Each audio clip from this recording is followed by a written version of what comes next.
Iglesia Cristiana La Familia presenta un mensaje a la luz de la palabra, con el pastor Bernardo Ríos. A continuación.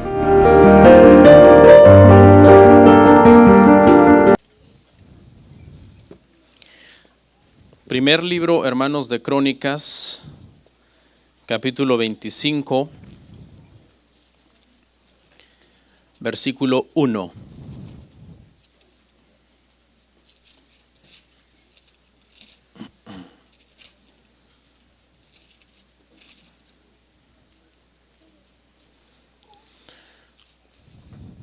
Dígame un amén si ya lo consiguió. Y entonces vamos a leer.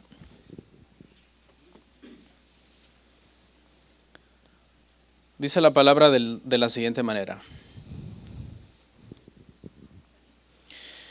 Asimismo, David y los jefes del ejército apartaron para el ministerio a los hijos de Asaf, de Emán y de Jedutún, para que profetizasen con arpas, salterios y címbalos. Y el número de ellos, hombres idóneos para la obra de su ministerio, fue de los hijos de Asaf, Zacur, José, Netanías y Azarela, hijos de Asaf, bajo la dirección de Asaf, el cual profetizaba bajo las órdenes del rey. De los hijos de Jedutum, Gedalías, Seri, Jesaías, Hasabías, Matatías y Simei, 6, bajo la dirección de su padre Jedutum, el cual profetizaba con arpa para aclamar y alabar a Jehová. De los hijos de Emán, Buquías, Matanías, Uziel, Sebuel, Jeremoth, Hananías, Hanani, Eliata, Gidalti, Romantieser, Josbecasa, Maloti, Jotir y Mahasiot. Todos estos fueron hijos de Emán, vidente del rey en las cosas de Dios, para exaltar su poder. Y Dios dio a Emán 14 hijos y 3 hijas. Oramos. Padre, muchas gracias por este sermón. Estuve toda esta semana estudiando y preparándolo. Y de aquí en adelante, Señor, ya solamente puedo depender de tu gracia, de tu favor, para ayudarme a ser balanceado, sabio en lo que voy a decir. Yo traté de elegir las mejores palabras, pero a final de cuentas, a veces en el mero momento, uno puede irse a uno de dos extremos, así que ayúdame a tener cuidado y a enseñar las Escrituras, Señor, con amor, con pasión, que tu pueblo sea edificado, Señor. Te lo pido, Padre, en el nombre de Cristo Jesús. Amén. Amén. ¿Pueden sentarse, hermanos?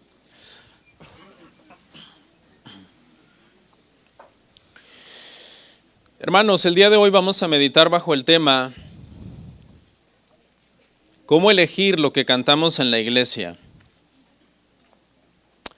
¿Cómo elegir lo que cantamos en la iglesia? Para muchos, hermano, la hora del servicio cuando se canta no es tan importante. Hay personas que dicen, bueno, la hora importante en sí es solamente la predicación y la hora de los cantos no es tan importante. Y bueno, hay personas que llegan de preferencia cuando ya ha acabado todos los cantos y evitan el estar en la alabanza, se salen al baño, hacen cualquier cosa, lo toman como un tiempo en donde ahorita me puedo relajar. Otros sí están presentes, pero no se involucran. No cantan o están solamente esperando a que la hora del canto termine. Pero la verdad, hermanos, es que bíblicamente e históricamente esto es un error y mi propósito el día de hoy es demostrar la importancia de la hora de la adoración. No que sea más importante que la predicación, pero sí la importancia que tiene a la luz de las Escrituras y también cuando revisamos la historia de la iglesia, el lugar que la iglesia le ha dado, hermanos, a la adoración. Al punto que algunos han comparado la iglesia con un ave que una de sus alas es la predicación y la otra de sus alas es la adoración. Entonces, le comento esta ilustración para que usted entienda lo importante que a lo largo de la historia de la iglesia se ha considerado la adoración. Imagínese un ave sin una de sus alas. ¿Qué le pasaría? No podría volar. Sería imposible que volara. Y debido a la importancia que la adoración tiene, muchos han dicho la predicación y la adoración son las dos alas de la iglesia. Mi propósito el día de hoy es demostrar, hermano, qué tan importante es. Y por lo tanto, si es importante, entonces, ¿qué tan cuidadosos debemos de ser para que sea bíblica? Que sea una ala bíblica. Porque imagínese, hermano, que el ave sí tiene sus dos alas, pero una está defectuosa. Cuidamos que una ala de la iglesia, que es la prédica, sea bíblica, y somos bien rigoristas a la hora de hacer un exégesis de un pasaje, a la hora de preparar un sermón y decimos los que los preparamos para predicar, me tengo que asegurar de no estar diciendo una herejía. Me tengo que asegurar de que si voy a enseñar a los hermanos algo, sea la verdad. Entonces, esa ala está fuerte, saludable, bíblica. Pero que a la hora de elegir los elementos de la otra ala, decimos, ahí no importa. Ahí podemos cantar lo que nos guste o lo que al que va a cantar le guste. O lo que el director de alabanza diga. Finalmente, pues si él dice que es así, pues él es el director y así deberíamos de hacerlo. O lo que la hermana quiere cantar, porque finalmente eso es lo que a ella le gusta y le costó un montón encontrar ese canto y aprendérselo como para que ahora le digamos que siempre no. Cuando alguien predica, hermanos, acá en esta iglesia, alguien más que no sea yo estoy sentado en esa silla y siempre estoy analizando todo lo que está diciendo. Y voy analizando lo que está diciendo para ver si es de acuerdo a la escritura. Veo a veces si es un error teológico el que está cometiendo o si es un error humano, ¿no? Porque cometemos errores humanos al estar predicando. No puede cometer un error humano de no haber aclarado algo, de decir algo que fue un poco confuso, etcétera. Pero yo siempre estoy pasando por un filtro la predicación. Y algunos de ustedes que han desarrollado el gusto por la predicación bíblica, yo sé que también lo hacen. Están escuchando a alguien que sube, empezando por mí, que soy el que predico aquí todos los domingos. Y si hay alguien aquí, hermanos, que son personas que estudian las escrituras, que saben lo que es exégesis, es decir, el arte de interpretar un pasaje correctamente, están pasando por esos filtros lo que yo estoy diciendo. No pueden decir amén a algo que yo diga y que no sea teológicamente sano. Entonces, ese mismo rigor, hermano, nosotros lo tenemos que aplicar también a lo que se va a cantar. Si los que han escrito los cantos no aplicaron ese rigor a la hora de escribir sus cantos y escribir la música que va a acompañar sus cantos, por lo menos nosotros que no los escribimos, pero que los vamos a escoger para ver si los cantamos en la iglesia o no, deberíamos de aplicarle ese rigor. Finalmente yo no puedo llamar a fulano que está escribiendo cantos o que se dedica a escribir música y decirle, oye, ¿sabes qué? Tienes que hacer mejor exégesis porque lo que estás cantando está mal. No puedo hacer eso, pero lo que sí puedo hacer es decir, tus cantos no van en nuestra iglesia. O sea, yo le voy a aplicar ese rigor a lo que tú estás escribiendo. Hay una premisa bien importante a tomar en cuenta aquí, hermano, a la hora de elegir cantos. Si nosotros elegimos cantos de personas que se congregan en iglesias, que tienen malas doctrinas, ¿qué podemos esperar de sus cantos? Le doy un ejemplo. Hay un apóstol por allá en Miami, en Guatemala, donde sea, que se hace famoso y su grupo de alabanza se hace famoso y escriben cantos y los graban y esos cantos se hacen famosos en internet, en CD o como sea, creo que CD ya ni se usa. Y nosotros los oímos y entonces decimos, son cantos de la iglesia, deberíamos de cantarlos en nuestra iglesia. Bueno, hermanos, el simple hecho de que esos cantos vengan de un grupo de alabanza, de una iglesia donde el líder de ese movimiento se ha autoproclamado un apóstol, ya debería de encender las alarmas en nosotros. Debería de provocar ya una banderilla roja. De decir, hermanos, ¿cómo ven? Me gusta este canto. ¿Quién lo escribió? Fulano. ¿En qué iglesia se congrega? Mengano es su apóstol. Espérame, déjame ver qué canto es el que estás eligiendo. El día de hoy muchos dicen que son profetas, hermano, y dicen, el Señor me ha dado un cántico profético y me ha decidido que yo voy a ir a las naciones por medio de mi cántico profético para transformar el mundo.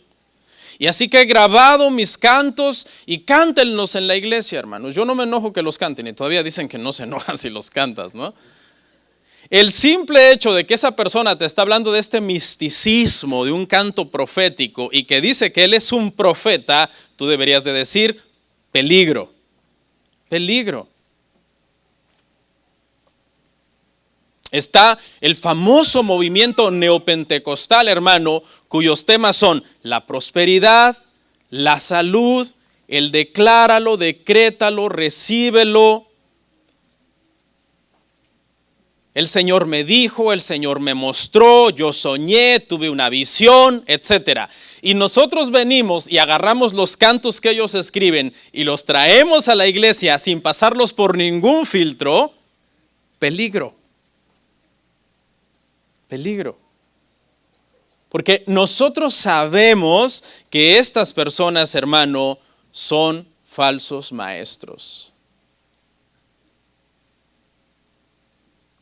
Y ya sé lo que algunos están pensando. Pero ¿y qué si después de analizar el canto, resulta que el canto todavía tiene una cierta ortodoxia, que podríamos decir es pasable? Bueno, el día de hoy, hermano, quiero, por medio de este sermón, enseñarle a la iglesia que aunque ese canto sea pasable, por el simple hecho que fue escrito y es cantado por personas que son de movimientos dudosos y que no corresponden a las corrientes teológicas que nosotros como iglesia creemos, esos cantos deben de ser desechados.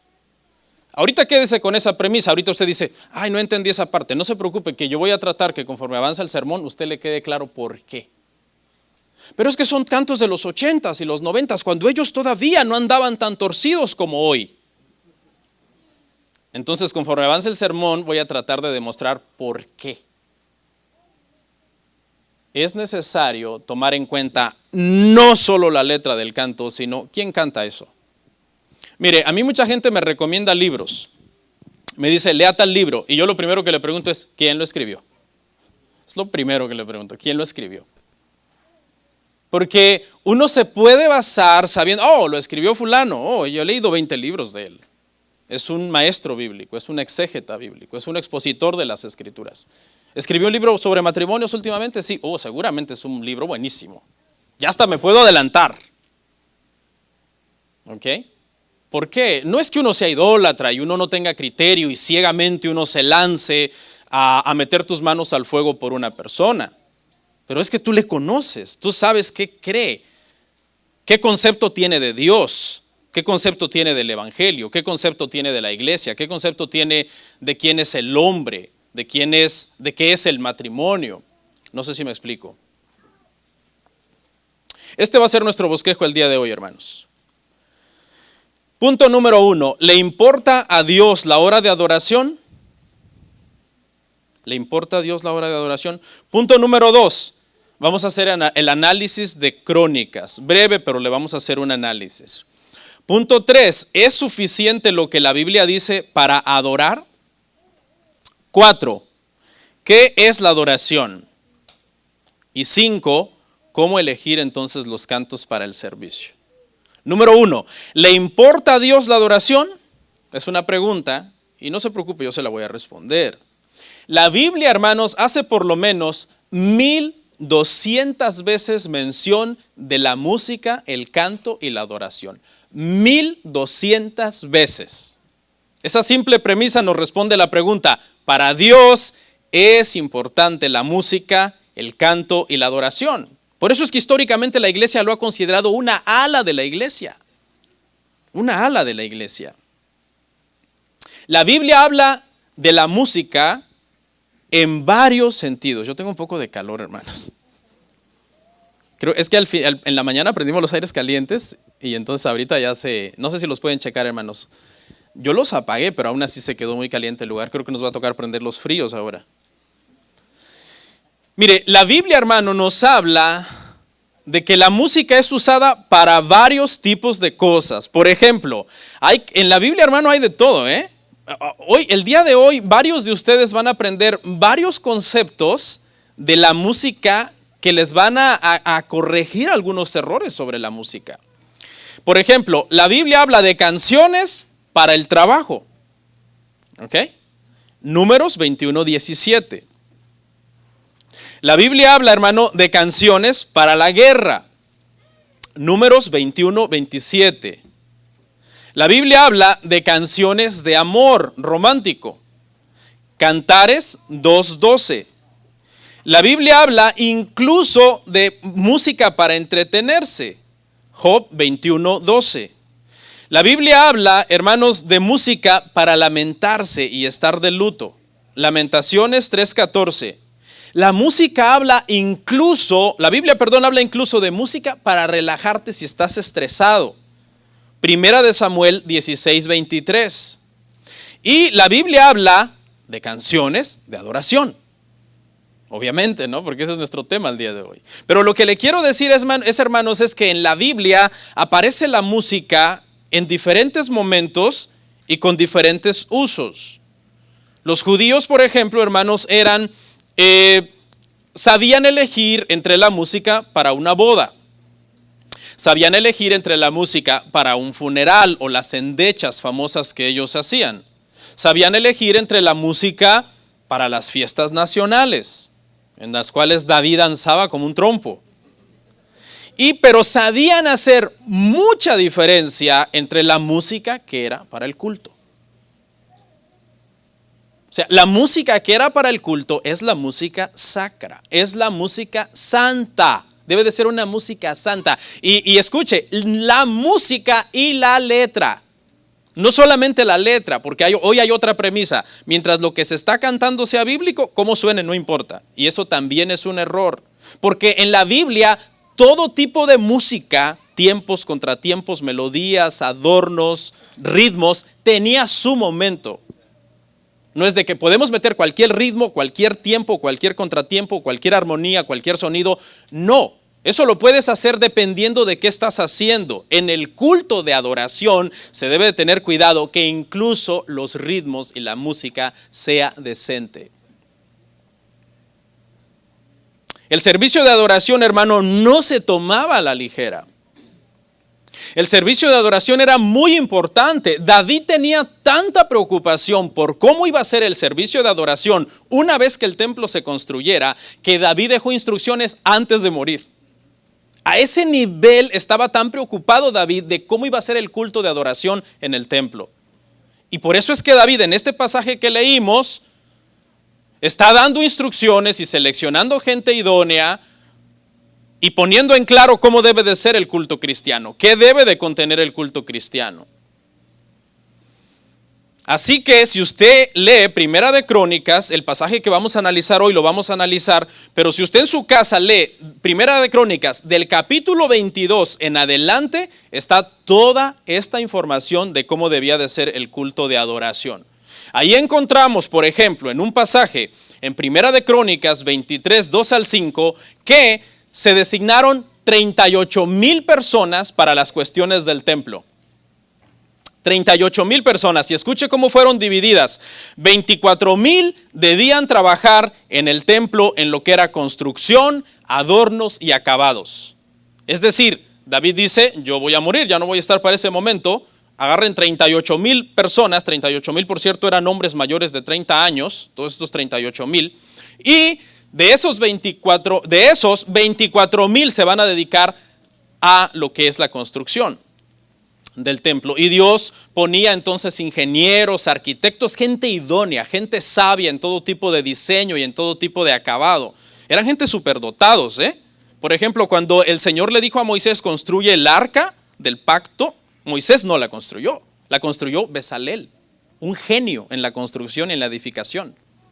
Moisés fue meramente el que recibió las instrucciones, pero Dios dotó a Oliab y a Bezalel para que ellos construyeran esos elementos. Entonces debe de ser gente idónea, hermano, para servirle a Dios, porque estamos hablando de una ala de la iglesia. ¿Cómo vamos a estar volando? Todos chuecos con una ala buena y otra que apenas puede como papalotear por ahí y vamos a aterrizar mal. Así que otros 6,000 eran oficiales y jueces. No estamos hablando aquí de la nación, estamos hablando aquí del templo, para las cuestiones de tesoros y cómo se iban a administrar las cosas santas. 6,000 jueces y oficiales para el templo, para que estén llenos de sabiduría, gobiernen el templo, dirijan a la gente y tomen decisiones correctas.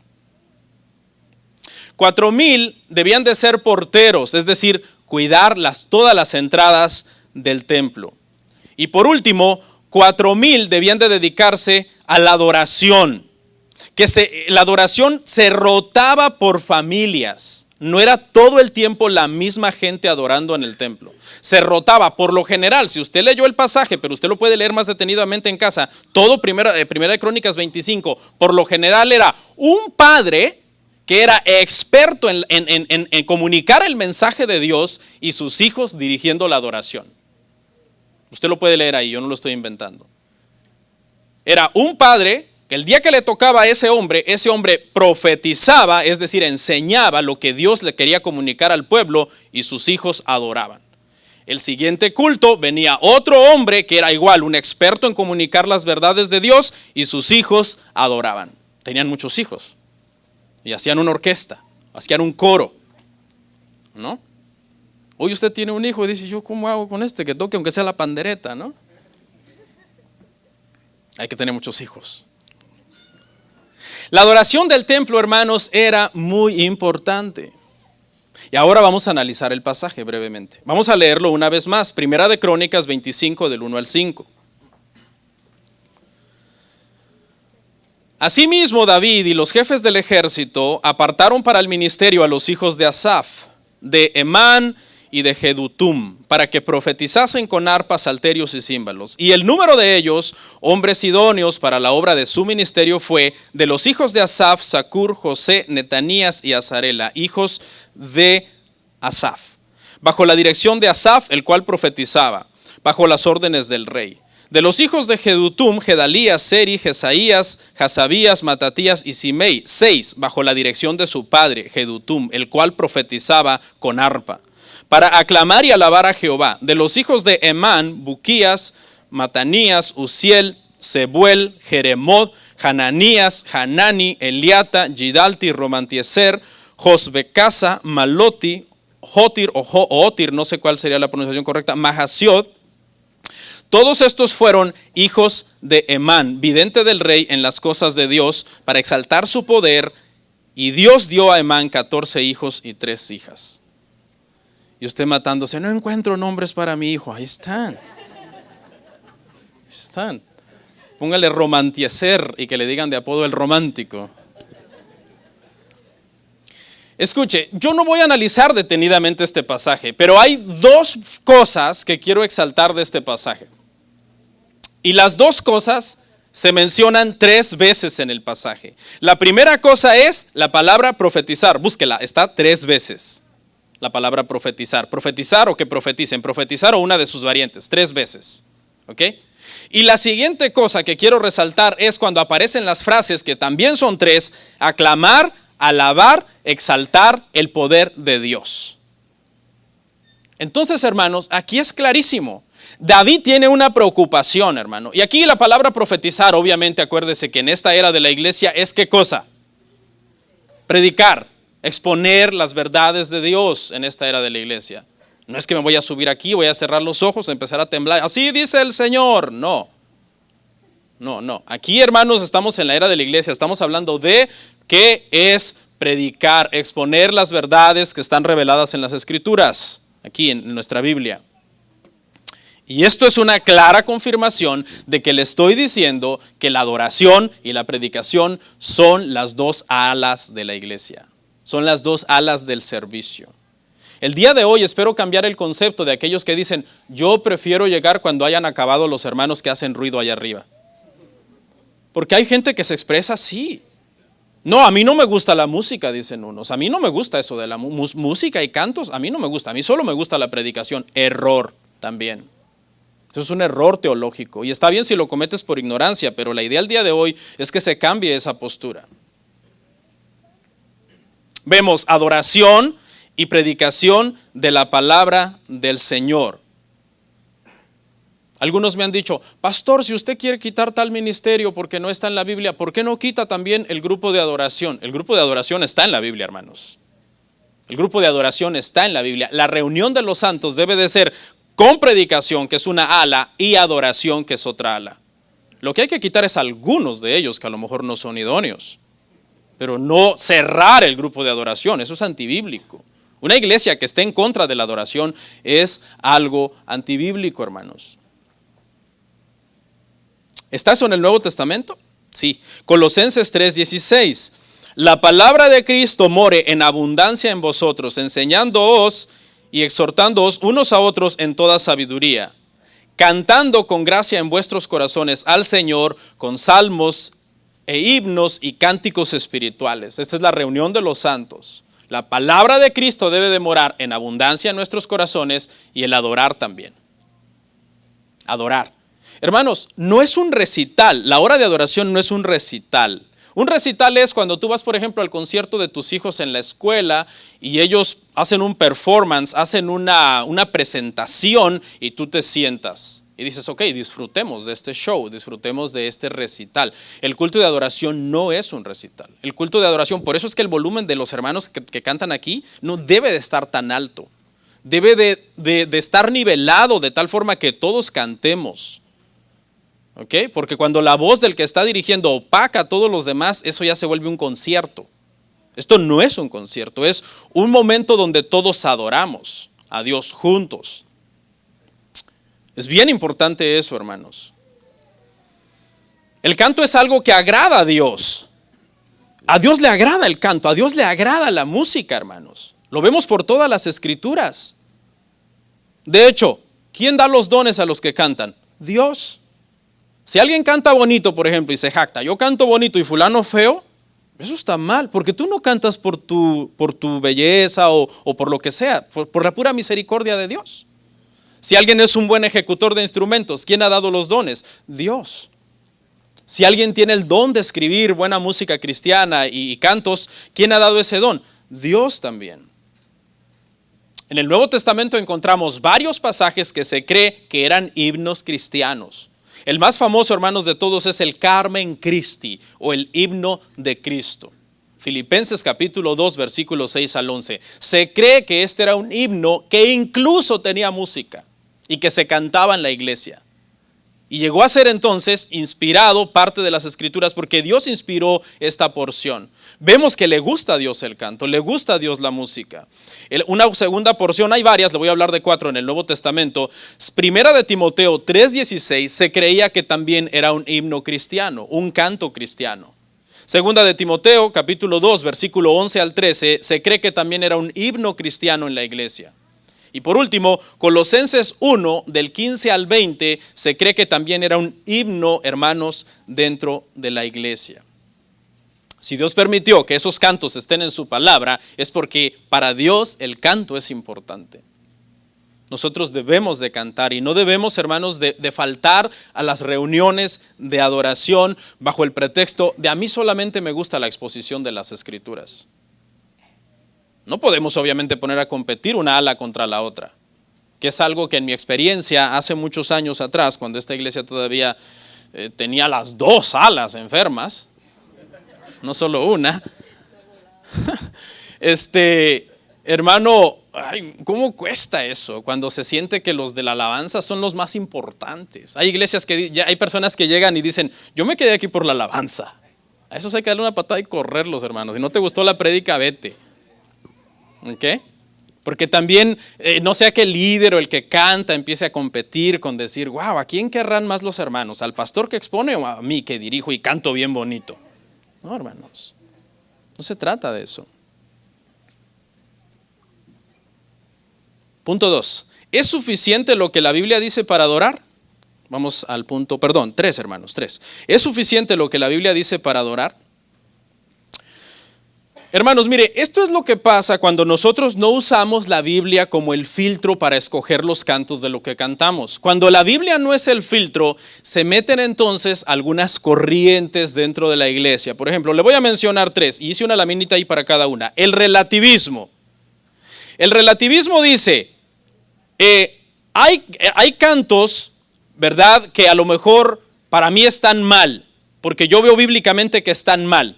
Pero el relativista dice, no, para mí está bien. Pastor, los cantos que para usted, pastor, están mal, para mí están bien. ¿Por qué? Porque estamos usando diferentes filtros. Yo estoy usando el filtro de la palabra, lo escucho y digo, está mal, ¿y tú qué filtro estás escuchando? A mí me gusta. A mí me gusta.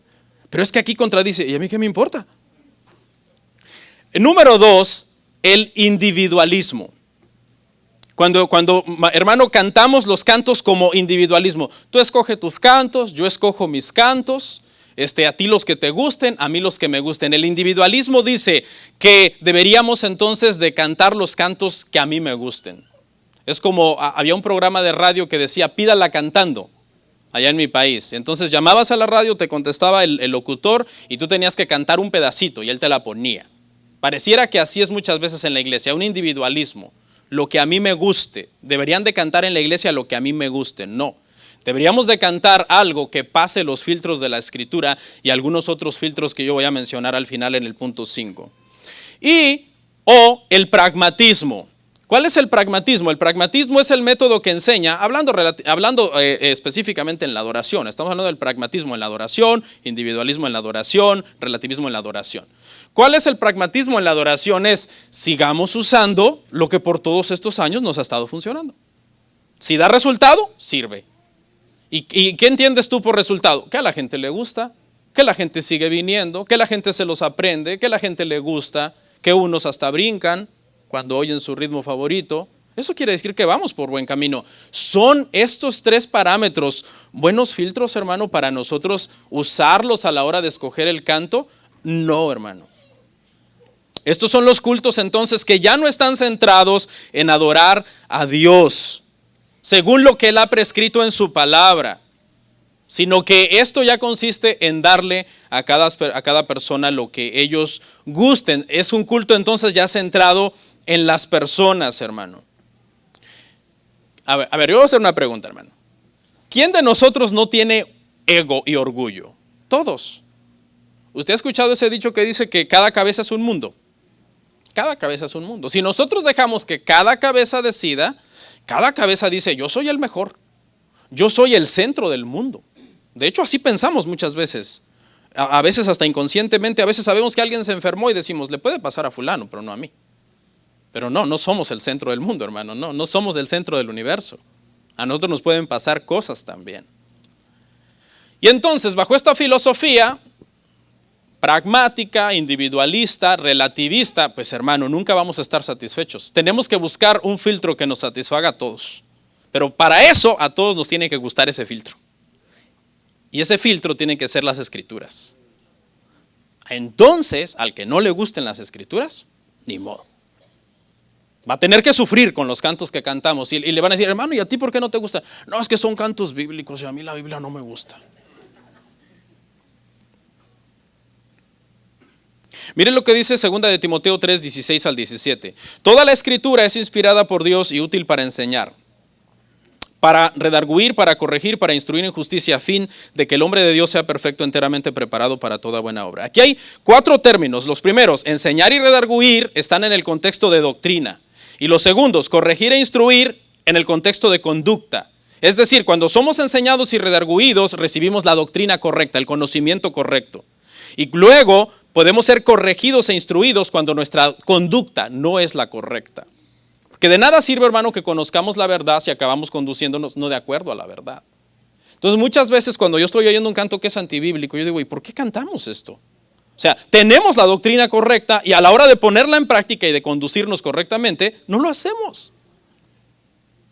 Entonces, eso confunde a la gente. Vienen los nuevos huyendo de esos movimientos y dicen, no, aquí cantan la misma música de mis movimientos, en lo que yo venía. ¿Será que están de acuerdo en todo lo que ese falso maestro también enseña? Y se confunden. Por ejemplo, hermano,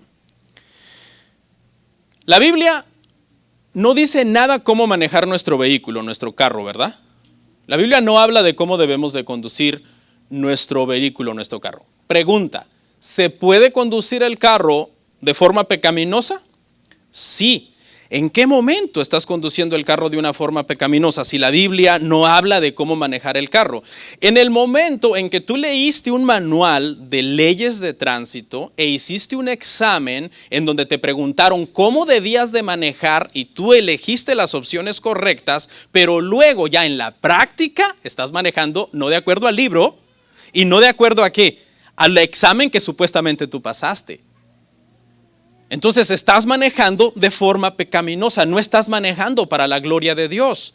Cuando vas por una carretera que dice 65 o 70 speed limit y tú pasas a 90, 95 millas por hora ahí, estás pecando contra Dios. ¿Por qué? Porque Dios dice que también dio las leyes y dio el gobierno para que nosotros respetemos y nos sujetemos. ¿Qué hiciste para informarte de cómo manejar? Leer el libro de tránsito, leer las leyes, aprender las leyes. Entonces, hermano, bajo este entendimiento, ¿cómo nosotros podemos aprender, hermano, la música correcta o el canto correcto? Porque la Biblia, escuche, la Biblia, aunque es un libro que habla mucho de adoración, canto y música, no es un libro de música. Es decir, alguien que diga, voy a aprender música, a ver cuáles son las primeras notas. Do, re, mi, fa, sol, la, si, do. No las busque acá porque no están. O cuál es una voz tenor o una voz baja o una voz no sé qué. Aquí no menciona nada de eso. Entonces, ¿qué es lo que tú haces? Tú te informas en música, estudias música, ritmos, tiempos, contratiempos, cuál es el propósito de esta música, qué es lo que puede producir esta otra música en el estado de ánimo de alguien, y entonces ya tú puedes decir, ok, ahora sí tengo información para cantar música, cantar cantos y hacer música para la gloria de Dios. Porque ahora tú ya tienes las herramientas. Quiero aterrizar el pensamiento. ¿Cómo te informaste cómo manejar para la gloria de Dios? Estudiando el libro de leyes de tránsito. Entonces, ¿cómo te vas a informar, tocar música y cantar para la gloria de Dios? Estudiando música. Sabiendo qué es lo que la música comunica. Si la música está comunicando violencia, si la música está comunicando simplemente estimular de una forma incorrecta el corazón. Es muy importante, hermanos, que nosotros entonces hagamos eso. En este sentido, aunque la Biblia no sea un libro de música, que habla de ritmos musicales, adornos musicales, tiempos, contratiempos, notas, escalas, nosotros debemos informarnos por medio de saber de música. Entonces decir, esta música es sana, esta música no es sana. Estamos usando la sabiduría que Dios nos está dando, a pesar de que la Biblia no es un libro de música. Entonces, para cerrar este punto 3, cuando decimos que la Biblia es suficiente para escoger la adoración, tanto en música como en letra, que van a contener los cantos, lo que estamos diciendo es que a través de la palabra de Dios, Dios nos va a dar sabiduría a nosotros para decir, esto es la verdad, esto no es la verdad. Este ritmo creemos que es decente, incita a la decencia dentro de la iglesia. Este ritmo creemos que incita al caos. creemos que incita al desorden, creemos que alebresta la violencia dentro de las personas. Hay música, por ejemplo, hermano, cuando tú vas a un consultorio médico, ¿qué tipo de música hay ahí? Música para relajarte, soothing music, ¿no? ¿Por qué? Porque estás enfermo, estás a punto de recibir un diagnóstico, estás nervioso. Entonces te ponen música para que te relajes. Cuando vas al supermercado, al Kroger o al Walmart, ¿qué música crees que está puesta ahí? Música diseñada para estimularte a que tú compres, ¿no? Cuando vas al funeral, la música que está ahí es una música de endecha, de lamento. Hasta para eso a veces nos hace falta sabiduría, hermano. Una vez me acuerdo que estábamos en un movimiento, hermanos, que para qué le cuento, y fuimos a un funeral que ni nos habían invitado, pero ahí andábamos, que hay que llevar el evangelio a los dolientes. Y sin el permiso de los dolientes y todo, un hermano provocó, cantemos unas alabanzas y pasemos, y me hizo pasar a mí según que yo canto. Así que sin el permiso de los dolientes y cantando, y hermanos, no estén tristes aquí, no pasó nada. ¿Y cómo no? Se está un muerto. Y la gente viene enojada. Yo creo que uno de los familiares más cercanos del muerto, hermano, casi nos golpea. Y empezamos a cantar y que cantos de júbilo y de guerra y que no sé qué. Hermano, hasta para eso nos hace falta sabiduría, hermano. No estén tristes, hermanos, decía el que estaba dirigiendo.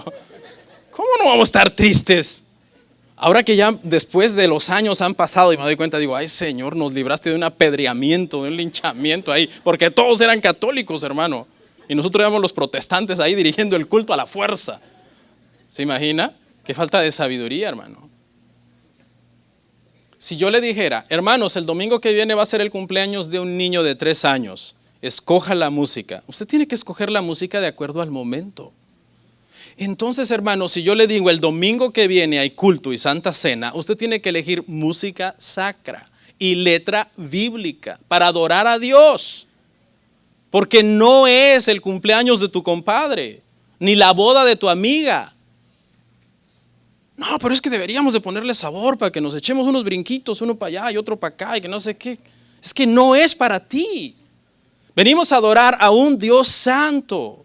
La letra debe de ser bíblica, la música debe de ser decente.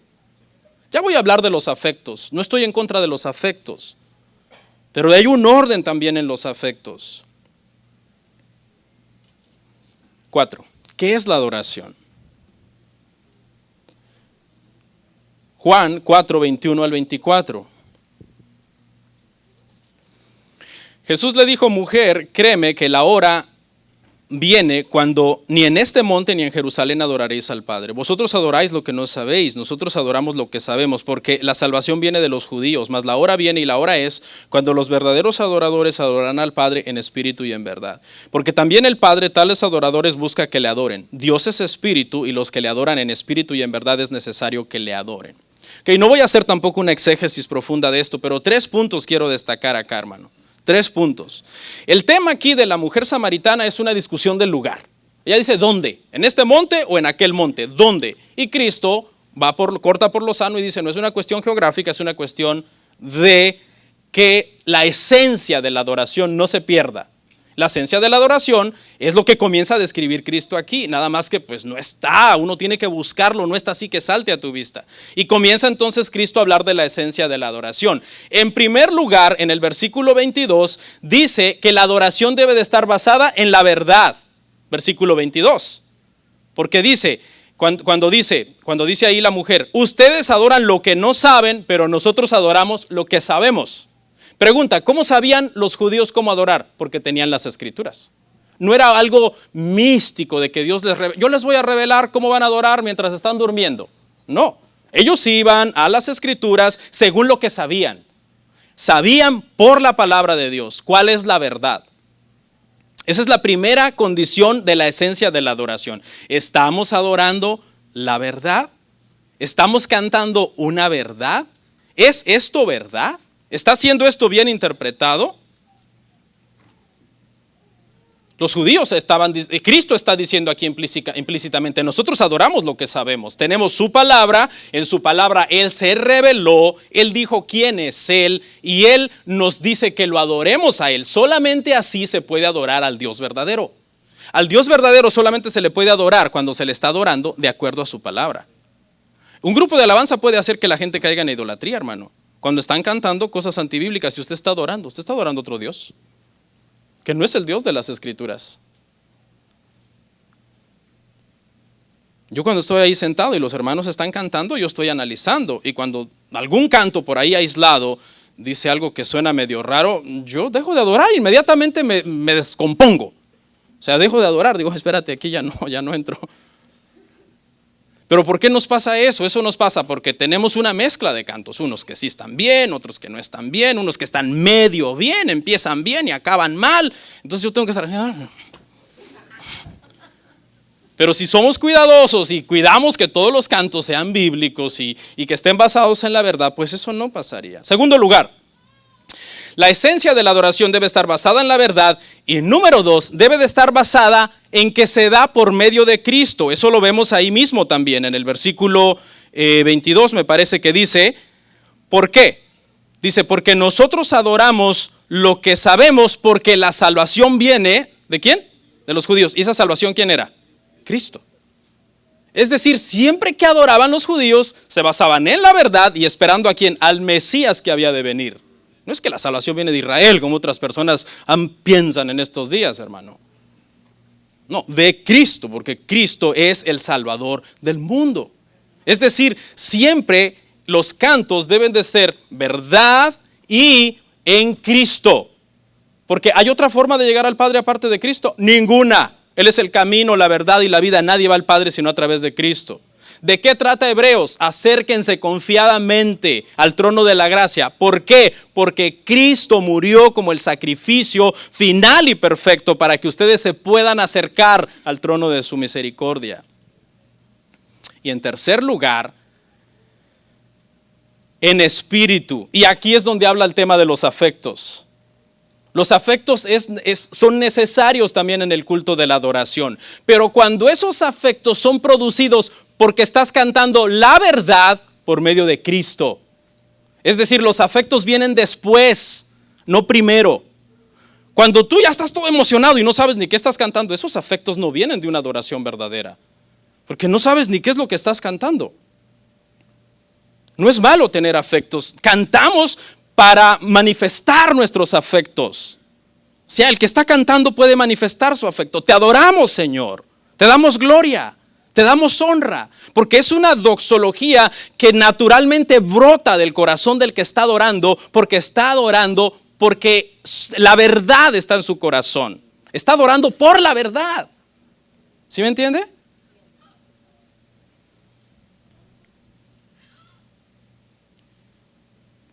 Cristo le dice a la samaritana, en primer lugar, hay que adorar lo que es verdad de acuerdo a las Escrituras. Segundo lugar, hay que adorar, pues prácticamente por medio de mí, estaba diciendo Cristo ahí, porque Él es la salvación.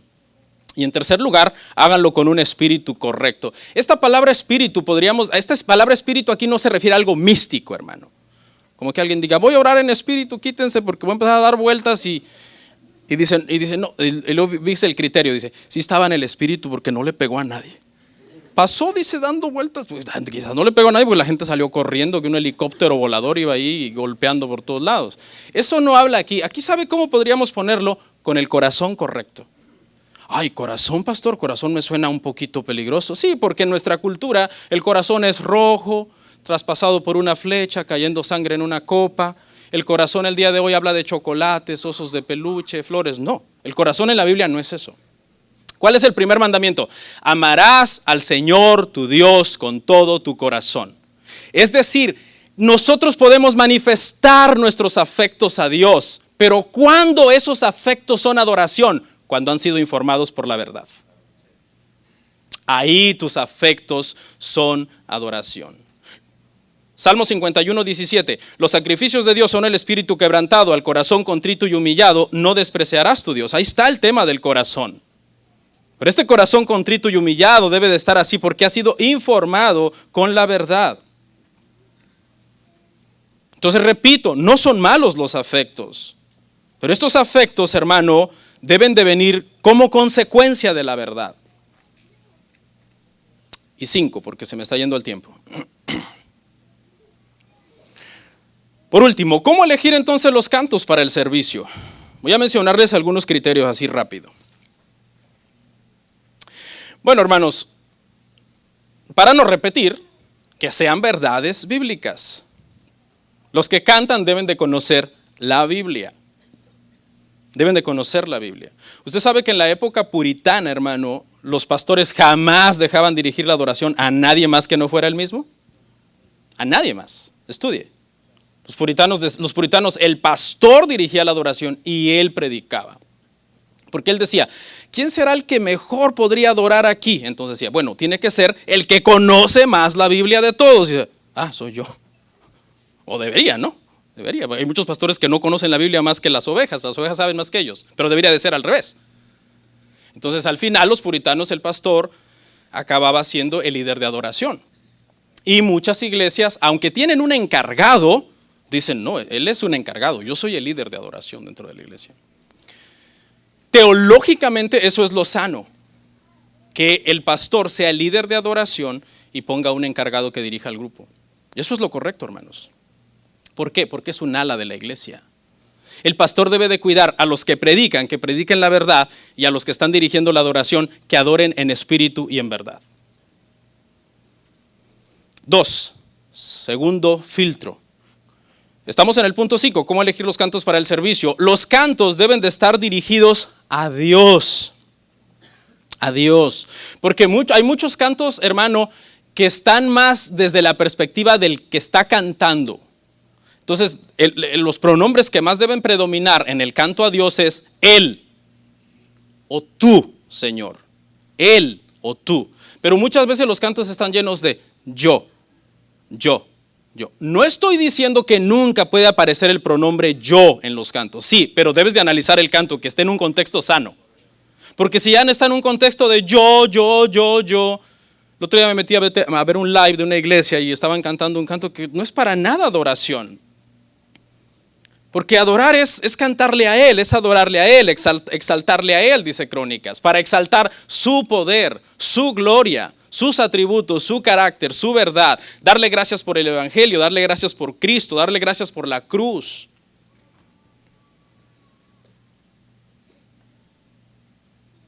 Pero hay cantos que a veces dicen, su mano comenzó a tocarme y yo comencé a llorar y no sé qué, y yo. Y el Señor me dijo, pelea, aunque estés en la prueba, aunque el mundo no quiera. Eso no es estar adorando a Dios. Yo arrebato lo que a mí me pertenece. ¿Qué es eso, hermano? 3.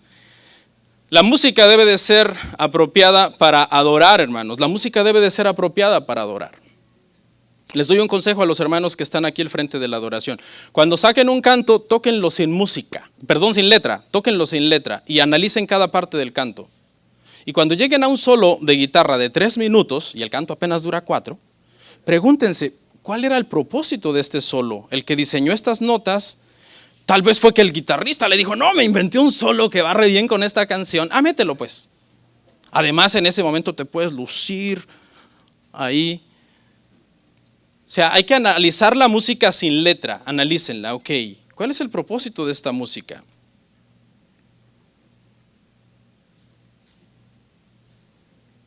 ¿Podemos gozarnos a la hora de cantar? Sí, claro, podemos gozarnos, pero debe de haber una cierta solemnidad también, porque estamos cantando música sacra al Dios Santo. Puede haber gozo. ¿Puede ser un ritmo que sea un poco rápido? Sí. Pero que incite a la decencia, no al desorden, no al caos. 4. El pastor y los ancianos deben de estar involucrados directamente en la adoración. Aplicarle el mismo rigor que se le aplica a los que predican, es el mismo rigor que se le debe aplicar a los que cantan. El mismo rigor. Si un día algún hermano sube y predica algo que estuvo mal y se baja, yo le voy a decir, hermano, eso estuvo mal. Eso no está bien. Si un hermano canta algo que está mal y se baja, hermano, ese canto no lo quiero un domingo más aquí, ni un domingo más en esta iglesia. ¿Y qué va a hacer? ¿Se va a ir de la iglesia? ¿Me quitaron mi canto favorito? Pregunta, hermanos, si un día viene una familia acá y nos llama a una reunión de ancianos, hay una familia en la iglesia que nos pide una reunión de ancianos y nos dice, hermanos, fíjense que hay una cosa que la iglesia debe de cambiar o nos vamos. Y entonces les oímos y nos dicen, miren, nosotros quisiéramos que esta iglesia comience a creer en los apóstoles. Porque para nosotros, hermanos, es bien importante esa doctrina. Nosotros fuimos criados por un apóstol allá en nuestro país. Entonces nos reunimos con él y con los ancianos y esa familia le vamos a decir, hermanos, lo sentimos. Nosotros no podemos creer en los apóstoles en esta iglesia, en los apóstoles modernos, porque sería ir en contra de la palabra y de nuestra conciencia. Así que el domingo que viene vamos a orar por ustedes públicamente y vayan a una iglesia donde ustedes se sientan bien y crean en apóstoles. Aquí hay muchas, ¿no? Ok, ahora, ya salimos de ese paso. Ahora suponga, hermano, que viene otra familia y nos dice, pastor, a menos que en esta iglesia se canten esta lista de cantos que a mí me gustan, pues mi familia y yo nos vamos. Entonces, ¿qué vamos a hacer? Darles una reunión. ¿Y qué van a decir algunos? Ese es un tema secundario. Ese tema no es un tema importante. Deberíamos de dar nuestro brazo a torcer y empezar a meter los cantos que a los hermanos les gustan para que no se vayan. Mi propósito el día de hoy fue enseñarle que este no es un tema secundario. Es un tema primario. Y cuando se les diga estos cantos de fulano de tal con nombre y apellido no van más y nos pidan una reunión, vamos a tener que orar por ellos públicamente y que busquen una iglesia donde les canten sus cantos. Hermano, no somos un movimiento neopentecostal. No creemos en apóstoles, no creemos en profetas, odiamos el evangelio de la prosperidad. Creemos que son herejías terribles creer que lo que tú le pidas a Dios, Él tiene la obligación de dártelo y si tú lo declaras y lo proclamas. Si esas son las cosas que a ti te gustan, no vas a estar bien en esta iglesia. No somos un movimiento neopentecostal. Jamás voy a venir a predicar aquí a un sermón que le oí predicar a un apóstol de Miami o a un apóstol de Guatemala. No. Entonces, ¿por qué si traemos su música y la cantamos y la danzamos y la corremos aquí en la iglesia? La adoración es un tema, hermanos, primario. Último filtro, hay que tomar en cuenta quién escribió, hermanos, los cantos. Yo creo que esto ya lo dije al principio. Y quiero refutar esa premisa de, pero es que el canto está bien, él está mal, yo sé que ahorita está bien desviado, ya en 2023 está bien desviado, en los 80s andaba bien, pero esta canción es de los 80s cuando él andaba bien. Sí, pero confundimos a la iglesia con esos cantos, confundimos. Dicen, ¿hasta qué? Porque como se canta el canto de fulano, por ejemplo, que ahorita en estos días está dudando de Dios, escribió un canto en los 80s y ahorita dice, ya no sé si Dios existe, yo creo que los homosexuales se pueden casar o ya está como con esas dudas. Nos venimos, cantamos el canto de él de los 80s que todavía está bien. Entonces viene un hermano y dice, ¿por qué cantan la música de este tipo? Si yo acabo de oírlo en internet decir unas blasfemias terribles. El problema es que el que cantó el canto no le aclaró. No le dijo, hermano, cantamos este canto, pero no creemos en lo que él dice, ahorita actualmente. Entonces, ¿qué hacemos? La gente se va confundida. La Biblia dice que a los falsos maestros es necesario taparles la boca. No dice agarra unas cositas sí, otras no. No, dice tápales la boca a los falsos maestros. Es decir, ni los oigas, evítalos completamente. Debemos cantar en la iglesia. Hermanos, no se queden en casa esperando a que empiece la prédica. Vengan temprano al canto. Y cuando venga, cante, apréndase los cantos. Ahora, es deber de los hermanos que cantan, entonces cuidar lo que cantan. Porque si no, un día usted va a venir y yo lo veo serio, hermano, ¿y por qué no canta? ¿Cómo voy a cantar? Yo no estoy de acuerdo con eso, no voy a cantar. Entonces tenemos que nosotros, como líderes de la iglesia, ancianos y pastores, tomar la iniciativa y proveer un canto de adoración sano para que todo el mundo pueda cantar la Biblia, cantar las Escrituras. Hermanos, tenemos que cuidar esta ala de la iglesia. Estamos en una serie de temas que van a traer cambios a nuestra iglesia. El tema pasado tiene miras de traer cambios a esta iglesia. Este tema tiene miras de traer cambios a esta iglesia. Y otros 3 o 2 temas más que voy a dar antes de comenzar el próximo libro, tiene la mira de que es el tiempo de cambiar algunas cosas dentro de la congregación. Oramos. Comparte, suscríbete, dale like. Gracias por tu sintonía. Hasta la próxima. Bendiciones.